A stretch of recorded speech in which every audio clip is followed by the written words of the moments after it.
Bonjour à tous, donc aujourd'hui je vais vous parler d'hydroxychloroquine et notamment des déterminants de la concentration sérique d'hydroxychloroquine chez les patients traités pour la Covid-19.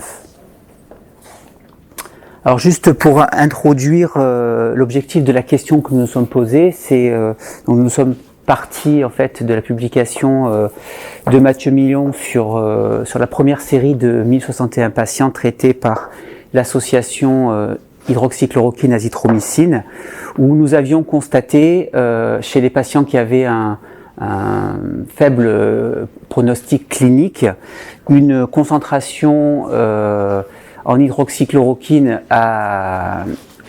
au jour 2 qui était plus basse que la concentration des patients qui avaient un bon pronostic clinique. Avec notamment, si on utilisait le seuil de 0,1 microgramme ml à jour 2, on avait 7,3% de patients qui étaient en dessous de ce seuil pour les bons pronostics et 32,4% des patients en dessous de ce seuil pour les mauvais pronostics, ce qui laissait suggérer une corrélation entre la concentration d'hydroxychloroquine dans le sérum au jour 2 et le pronostic clinique. Alors nous nous sommes donc à partir de là intéressés à mieux comprendre l'évolution de ces concentrations chez les patients atteints de Covid et donc nous avons eu pour objectif d'analyser de manière rétrospective toutes les concentrations sériques d'hydroxychloroquine chez les patients qui ont été traités ici à l'IHU. Avec l'association donc hydroxychloroquine 3 fois par jour pendant 10 jours, plus l'azithromycine pendant 5 jours. Sur la période du 27 février au 12 mai, qui correspond à la première période épidémique. Et l'objectif a été également d'analyser les déterminants de cette concentration à jour 2 qui semble être corrélée avec le pronostic. Donc les critères d'inclusion, nous avons inclus tous les patients pour lesquels il a été réalisé au moins un dosage d'hydroxychloroquine par l'équipe médicale et à l'époque sur les 3737 patients qui ont été publiés à cette date par Jean-Christophe Lagier. Donc sur cette diapositive, vous avez les caractéristiques de ces 989 patients qui ont eu donc au moins un dosage d'hydroxychloroquine. Avec ici, vous voyez donc la répartition en âge. On a majoritairement des sujets d'âge médian avec quelques sujets âgés. Majoritairement des femmes, 44%, 45% d'hommes. Des patients qui présentaient quand même un certain nombre de comorbidités, notamment hypertension, obésité, diabète. Ici, vous avez les fréquences de leurs symptômes au début du traitement, avec principalement de la toux, de la fièvre, des dyspnées. Ici, vous avez leur score news et leur scanner pulmonaire avec différents niveaux de sévérité.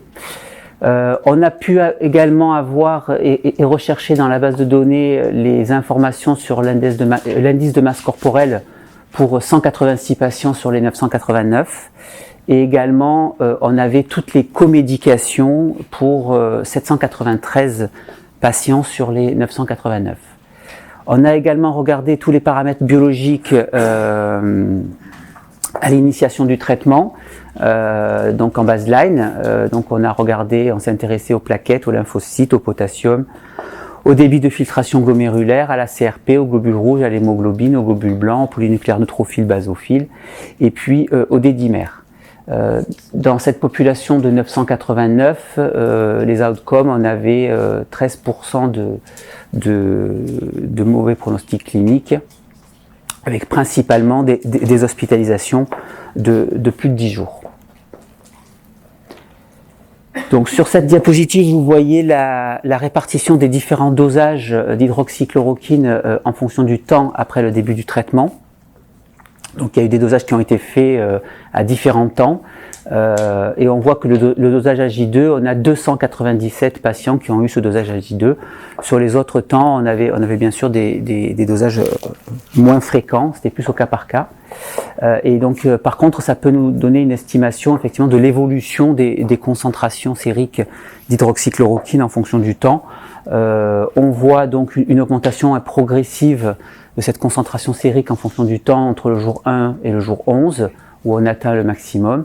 Et puis, vous voyez, une diminution progressive après l'arrêt du traitement, où au bout de 26 jours, on retombe à l'état basal, donc on n'a plus d'hydroxychloroquine dans le sang.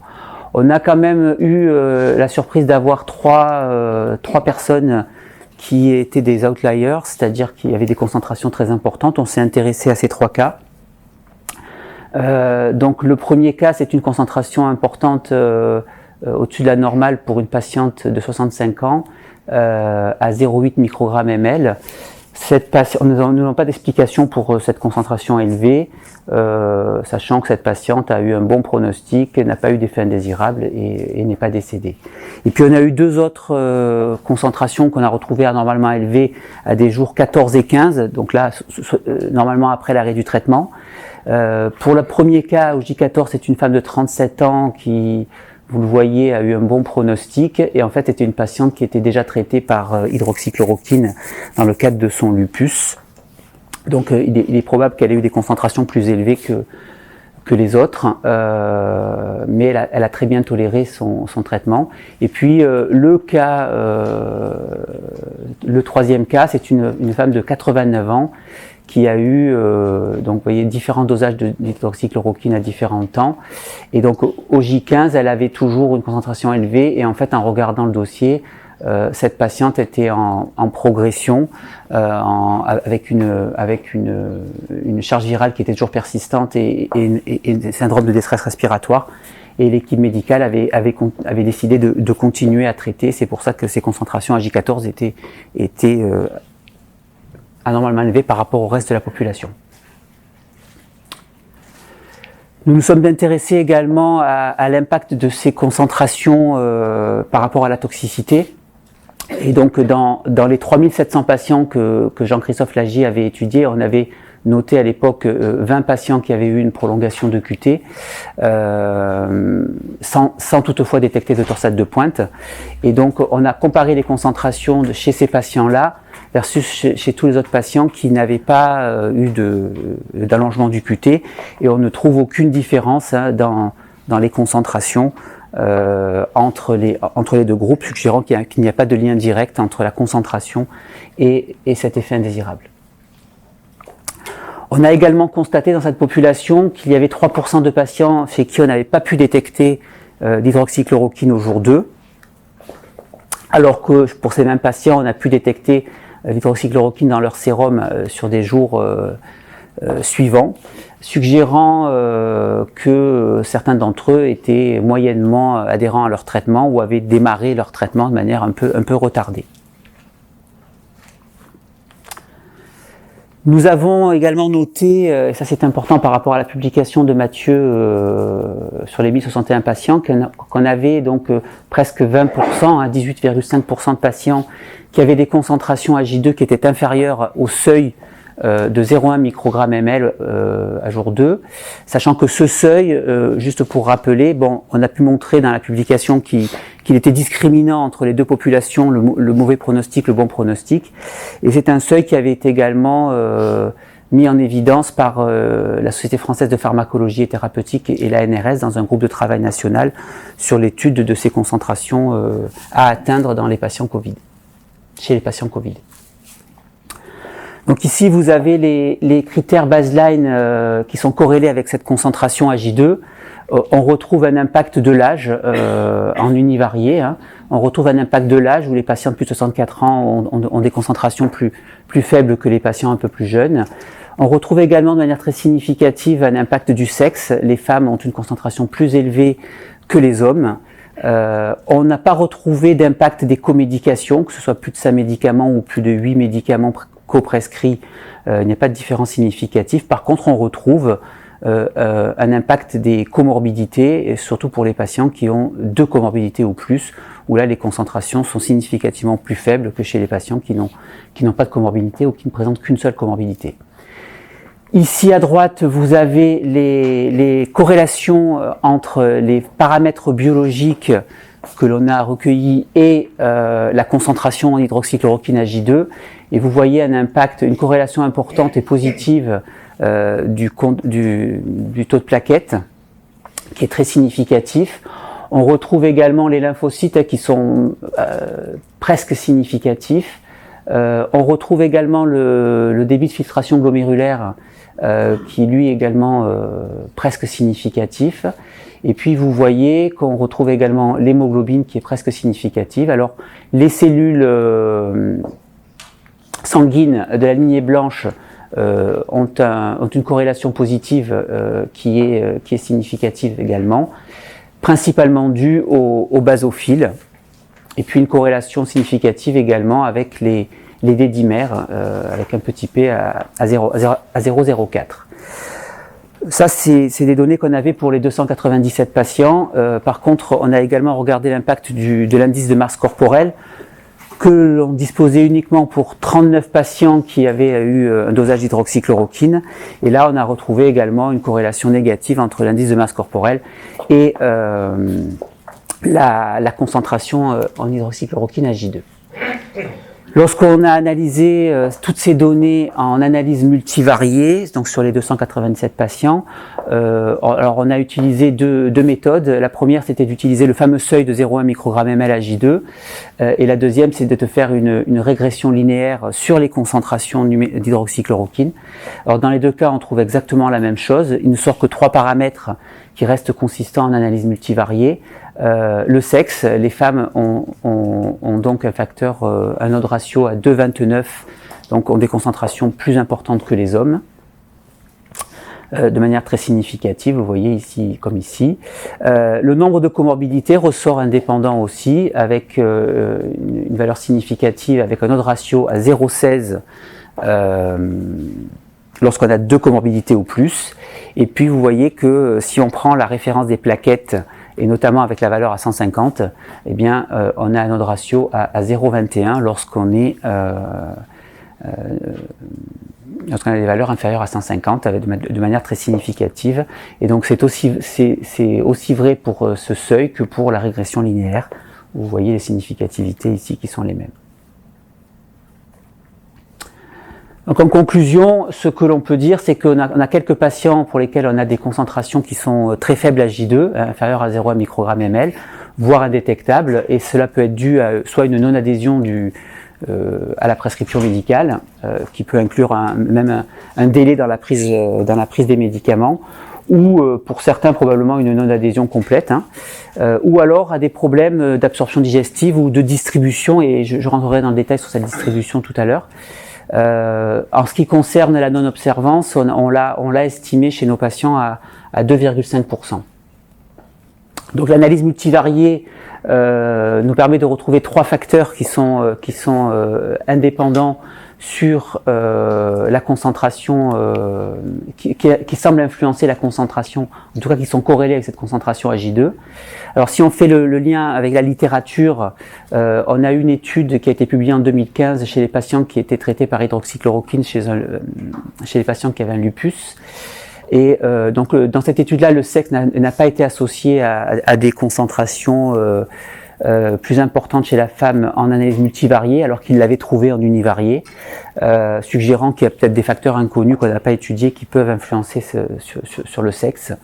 Et cette étude n'avait pas non plus retrouvé d'impact de l'âge, mais dans leur cohorte, ils n'avaient pas de patients âgés, ils étaient tous à moins de 65 ans, donc ils ne pouvaient peut-être pas trouver ce qu'on a trouvé nous en univariée.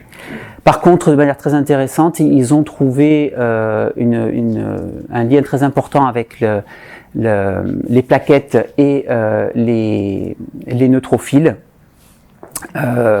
Donc les plaquettes comme nous le retrouvons nous aussi ici. Neutrophiles, on les a également retrouvés nous aussi, surtout les basophiles en fait, plutôt que les neutrophiles. Ils avaient trouvé dans cette étude également un impact de la clairance de la créatinine, et nous, en univarié, bon, ce DFG était à la limite de la significativité. En tout cas, il semblerait que l'impact des plaquettes est très important. Nous n'avons pas trouvé de corrélation entre les concentrations d'hydroxychloroquine et l'allongement du QT potentiel, et bien sûr dans toute notre série, aucun cas de torsade de pointe n'a été mis en évidence. Pour les patients qui ont au niveau de la cinétique de l'hydroxychloroquine, on voit bien qu'elle devient non détectable 16 jours après l'arrêt du traitement, c'est-à-dire qu'elle ne s'accumule pas, et ça correspond tout à fait à la demi-vie connue de l'hydroxychloroquine qui est aux alentours de 22 jours. Alors, cette demi-vie, il faut savoir qu'elle est grandement liée à sa distribution qui est particulière. Donc l'hydroxychloroquine s'accumule et se distribue très largement dans les tissus, et elle s'accumule également dans les cellules sanguines. Et le fait d'avoir des cellules sanguines, et notamment ici des plaquettes ou des neutrophiles qui diminuent, en fait ça augmente l'élimination rénale de l'hydroxychloroquine, qui est plus facilement éliminée et qui diminue les concentrations plasmatiques. Donc il y a une corrélation entre la présence des cellules sanguines et la concentration plasmatique qui a été démontrée in vitro et in vivo. Et là on retrouve cet impact de la thrombopénie et éventuellement des autres cellules de la lignée blanche, comme les basophiles, sur les concentrations plasmatiques. Donc tout à fait logique par rapport à la littérature. Donc les perspectives de ce travail, c'est d'essayer de savoir s'il y a besoin de modifier la concentration, enfin le dosage initial chez les patients qui ont des concentrations très basses d'hydroxychloroquine à J2, et donc de proposer chez ces patients éventuellement un suivi thérapeutique pharmacologique. Et l'autre conclusion, c'est que tous ces paramètres qui sont corrélés avec cette concentration AJ2, qui semble être corrélés avec le succès thérapeutique, eh bien, devraient être utilisés pour sélectionner les patients qui vont nécessiter ce monitoring, d'une part, et devraient être également pris en compte lorsqu'on compare des groupes au sein d'études cliniques ou d'études observationnelles. Voilà.